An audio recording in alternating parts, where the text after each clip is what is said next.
આચાર્ય દેવ શ્રી હેમચંદ્ર સુરીજીએ કુમારપાલને રાજ્ય મળવાની આપેલી તિથિ કુમારપાલને યાદ હતી.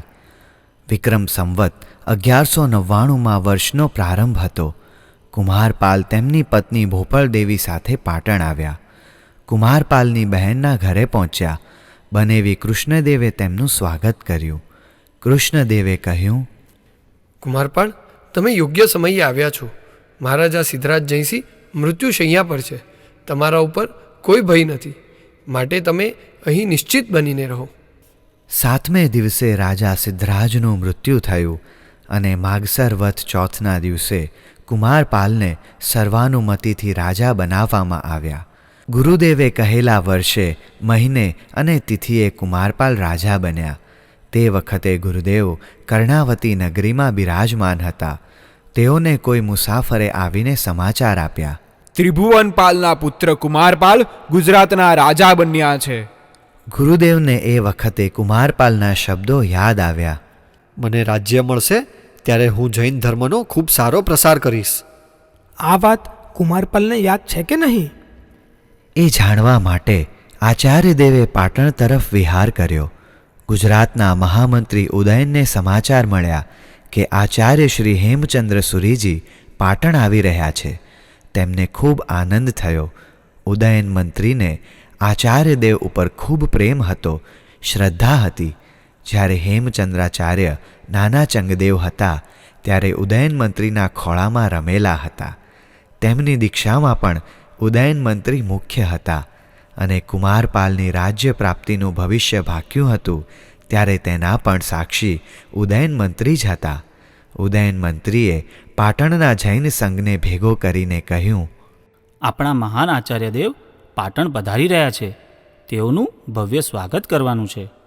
સહુ હર્ષ પામ્યા. આચાર્યદેવનો ભવ્ય નગર પ્રવેશ થયો. ઉપાશ્રયે પહોંચીને તેઓએ ધર્મોપદેશ આપ્યો. લોકો પોતપોતાના સ્થાને ચાલ્યા ગયા. મહામંત્રી ઉદયન ગયા નહીં, ઊભા રહ્યા.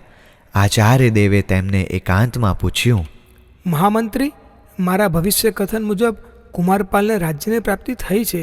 હવે એ મને ક્યારેક સંભાળે છે કે નહીં? ગુરુદેવ, રાજાએ એના રજળપાટના સમયમાં એના પર જેણે જેણે ઉપકાર કરેલા તે સૌને બોલાવીને તેમની ઉચિત કદર કરી છે. જે ભીમસિંહે કુમાર ઉપર દયા લાવી એને ઝાંખરામાં સંતાડીને સિદ્ધરાજના સૈનિકોથી એની રક્ષા કરી હતી, એ ભીમસિંહને બોલાવીને તેને પોતાનો અંગરક્ષક નિયુક્ત કર્યો છે. જે શેઠની પુત્રવધુએ કુમારને 3 દિવસની લાંઘણના અંતે જ્યારે બેભાન બનીને જંગલની વાટે પડ્યો હતો ત્યારે તેને સ્નેહથી જમાડીને પોતાના વાહનમાં બેસાડ્યો હતો, તે દેવશ્રીને બોલાવીને તેની પાસે રાજતિલક કરાવી તેને પોતાની ધર્મબહેન બનાવી અને વીર પસલીમાં એક ગામનું રાજ ભેટ આપ્યું. જે સજ્જન કુંભારે કુમારને ઈંટોના નિભાડામાં સંતાડી તેના પ્રાણ બચાવ્યા હતા તે સજ્જનને તેણે ચિત્રકૂટનો સામંત રાજા બનાવ્યો છે. આચાર્યદેવે 2 ક્ષણ આંખો બંધ કરી પછી આંખો ખોલીને તેમણે મહામંત્રીને કહ્યું, મહામંત્રી, તમે આજે રાજા પાસે જઈને એને એકાંતમાં કહેજો કે એ રાણીના મહેલમાં સૂવા માટે ન જાય.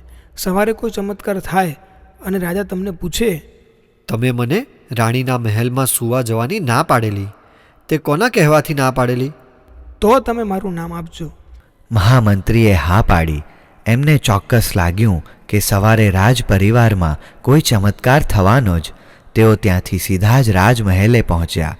મહારાજા કુમારપાલને મળ્યા અને તેમના કાનમાં કહ્યું, મારે એક ખૂબ જ અગત્યની વાત કરવી છે. કુમારપાલે ત્યાં બેઠેલા રાજપુરુષોને ઇશારાથી બહાર કાઢ્યા. મહામંત્રીએ કહ્યું, આજે આપે રાણીના મહેલમાં સૂવા માટે જવાનું નથી. રાજાએ કોઈ પણ તર્ક વિતર્ક કર્યા વિના હા પાડી. રાજા મહામંત્રીને પિતાતુલ્ય માનતો હતો. મહામંત્રી પોતાના સ્થાને ગયા. રાજા કુમારપાલ રાણીના મહેલમાં સૂવા ના ગયા. રાત્રે એ મહેલ ઉપર વીજળી પડી. મહેલ બળી ગયો અને રાણી પણ મરી ગઈ. વહેલી સવારે રાજાને આ બધા સમાચાર મળ્યા. રાજાને ઘણું આશ્ચર્ય થયું.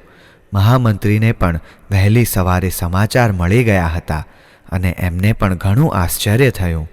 તેઓ રાજા પાસે ગયા. રાજાએ પૂછ્યું, મહામંત્રી, આવી સચોટ ભવિષ્યવાણી કોણે કરી હતી? એ જાણીને આપ શું કરશો? કેમ? મારા પ્રાણ બચાવનાર ઉપકારીને હું ન જાણું? આ ભવિષ્યવાણી કરનારા એ જ મહાપુરુષ છે કે જેમણે એક દિવસ મારી હાજરીમાં આપને ક્યારે રાજ્ય પ્રાપ્તિ થશે એની ભવિષ્યવાણી કરી હતી, અને એ ભવિષ્યવાણી અક્ષરે અક્ષર સાચી પડી છે. યાદ છે આપને? આપ જ્યારે ખંભાત આવેલા, કષ્ટો અને સંકટોથી ખૂબ કંટાળી ગયેલા, ત્યારે એ ગુરુદેવે એક કાગળમાં આપને રાજ્ય પ્રાપ્તિનું વર્ષ, મહિનો અને તિથિવાર લખી આપેલ, અને બીજા કાગળમાં લખીને એ કાગળ મને આપેલ. યાદ કરો મહારાજ, એમના ઉપાશ્રયમાં જીવના જોખમે એમણે આપને સંતાડ્યા હતા. સિદ્ધરાજના સૈનિકો ત્યાં આપને શોધવા આવેલ. યાદ આવે છે આ બધું? કુમારપાલ ઊભા થઈ ગયા અને બોલ્યા, મહામંત્રી, એ ઉપકારી ગુરુદેવ હેમચંદ્ર સુરીશ્વરજી જ. શું તેઓ અહીં પાટણમાં પધાર્યા છે? કુમારપાલે મહામંત્રીને બે ખભા પકડીને હચમચાવી નાખ્યા. હાજી. મહામંત્રીએ કહીને પોતાના ખિસ્સામાંથી પેલો ભવિષ્યવાણીવાળો કાગળ કાઢીને રાજાને બતાવ્યો. મહારાજ, આપને આશીર્વાદ આપવા જ તેઓ અહીં પધાર્યા છે. હું ગઈકાલે તેઓની પાસેથી સીધો આપની પાસે આવ્યો હતો. મહામંત્રી, મારે એ મહાપુરુષના દર્શન કરવા છે. આપ પ્રાપતિક કાર્યોથી નિવૃત્ત થાઓ, રાજ્યસભામાં પધારો. ત્યાં હું ગુરુદેવને લઈને આવું છું. મહામંત્રી પણ પોતાના ઘેર ગયા. નાહી ધોઈને સ્વચ્છ સુંદર વસ્ત્રો પહેરીને ગુરુદેવની પાસે ગયા. રાજા સાથે થયેલી બધી વાતો કરી અને રાજસભામાં પધારવા વિનંતી કરી. આચાર્ય દેવ મહામંત્રીની સાથે રાજસભાના દ્વારે આવ્યા. રાજા કુમારપાલ મંત્રીવર્ગ સાથે ત્યાં ઊભા જ હતા. મેઘને જોઈને જેમ મયુર નાચી ઉઠે, ચંદ્રને જોઈને જેમ ચકોર નાચી ઉઠે, તેમ ગુરુદેવને જોઈને રાજા નાચી ઉઠ્યો. રાજાએ ગુરુદેવને અતિ હર્ષથી ગદગદ થઈને પ્રણામ કર્યા. તેઓને માનપૂર્વક રાજસભામાં લાવીને પોતાના સુવર્ણાસન પર બેસાડ્યા. ગુરુદેવે રાજાને આશીર્વાદ આપ્યા. હે રાજન, જ્ઞાનરૂપી અગોચર, અતુલ અને અપ્રતિમ તેજ તારા મોહને પ્રશાંત કરો. રાજાએ આશીર્વાદ ગ્રહણ કર્યા. પોતાના અપરાધના કારણે શરમાતો રાજા બોલ્યો, હે ભગવાન, હું કૃતજ્ઞ છું. હું આપને મારું મોં દેખાડતા પણ લજવાઉં છું. ખંભાતમાં જ્યારે શત્રુના સૈનિકો મને પકડવા આવેલા, ત્યારે આપે જ મારું પ્રાણના ભોગે રક્ષણ કર્યું હતું. આપે જ મને ઘોર નિરાશામાંથી ઉગાર્યો હતો અને લખી આપેલું કે આજ તિથિ વારે તને રાજ્ય પ્રાપ્તિ થશે. એ પ્રમાણે મને રાજ્ય પ્રાપ્તિ થઈ. ત્યારે આપના ઉપકારોનો બદલો વાળવાનું તો દૂર રહ્યું, આપને મેં યાદ પણ ના કર્યા. વળી પહેલાંના આપના અનેક ઉપકારોના ઋણમાંથી હજુ મુક્ત થયો નથી. ત્યાં આજે વળી મને પ્રાણદાન આપીને આપે મને ઉપકારના પહાડ નીચે દબાવી દીધો છે. મારા ઉપર આપના ઉપકારોનું ઋણ વધતું જ જાય છે. એમાંથી હું ક્યારે મુક્ત થઈશ? હે ભગવંત, ઉપકાર કરવો એ જ આપનો સ્વભાવ છે. નહીંતર મારા જેવા કૃતજ્ઞ માણસ ઉપર આજે પુનઃ પ્રાણદાન કરવાનો અપૂર્વ ઉપકાર કેવી રીતે કરો? કૃતજ્ઞ માણસથી બીજો કોઈ ઉત્તમ માણસ નથી. કૃતજ્ઞ માણસથી બીજો કોઈ અધમ માણસ નથી.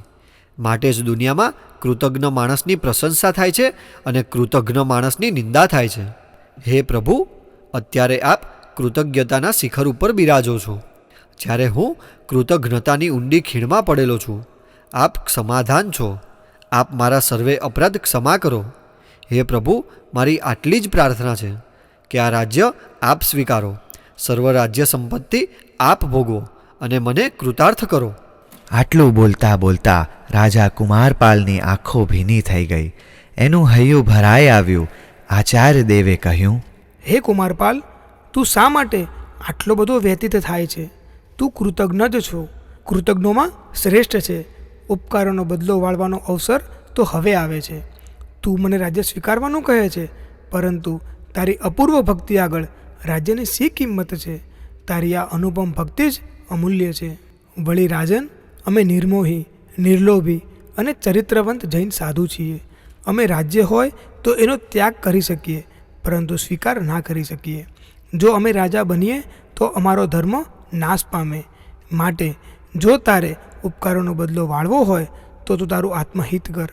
તે માટે જિનેશ્વર ધર્મનો તું સ્વીકાર કર, શ્રદ્ધાપૂર્વક સ્વીકાર કર. તે પહેલાં પણ મને એવું વચન આપેલું છે, માટે એ તારું વચન પાળ. તે વચનને સાચું કરીને બતાવ. મહાપુરુષોના વચન મિથ્યા થતા નથી. આચાર્ય દેવનો ઉપદેશ સાંભળીને રાજાએ કહ્યું, હે મારા ઉપકારી ગુરુદેવ, જે પ્રમાણે આપ કહો છો તે જ પ્રમાણે કરીશ. આપના જ સંપર્કમાં રહેવાની મારી ઈચ્છા છે. આપના સત્સંગમાં રહીને હું કંઈક તત્વ પ્રાપ્તિ કરી શકીશ. આ રીતે આચાર્ય દેવ તથા કુમારપાલના સંબંધોનો પ્રારંભ થયો અને આ સંબંધ મૃત્યુ પર્યંત અખંડ રહ્યો.